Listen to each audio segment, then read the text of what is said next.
Genesis, the first book of the Bible, lays the foundation for the entire Christian faith. It means beginning or origin, which is fitting, as it tells the story of creation. Genesis sets the stage, introducing us to God, the world, and the first humans. It explains how everything came to be and why things are the way they are. Genesis chapter 2 zooms in on the creation of man and woman, providing a more detailed account than chapter 1. This chapter emphasizes the close relationship between God and humanity, highlighting God's personal involvement in our creation. It introduces us to the concepts of free will, temptation, and the consequences of disobedience, themes that resonate throughout the Bible. In Genesis chapter 2, we see God creating man from the dust of the ground, breathing life into him. This act shows the special care and attention God put into making humans. Unlike the animals, man is created in God's image, signifying a unique connection and a reflection of God's own qualities.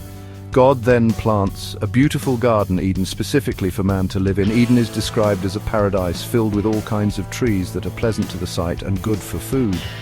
This garden represents a place of abundance, peace, and harmony with nature. God places man in the Garden of Eden to work it and take care of it, entrusting him with responsibility and stewardship over creation. God observes that it is not good for man to be alone. Recognizing man's need for companionship, God decides to create a helper suitable for him. God brings all the animals to man, but none of them are found to be a fitting companion. This signifies that humans have a unique need for companionship that cannot be fulfilled by even the most wonderful of God's other creations. God then takes one of man's ribs and from it creates woman. This act emphasizes the close connection between man and woman, highlighting their shared origin and their intended partnership.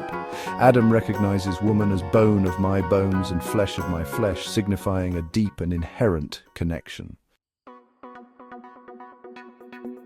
God gives Adam and Eve clear instructions. They are free to eat from any tree in the garden except for the tree of the knowledge of good and evil. This tree represents a boundary, a test of obedience and trust in God's wisdom. By forbidding them from eating from this tree, God establishes a covenant, a sacred agreement with humanity.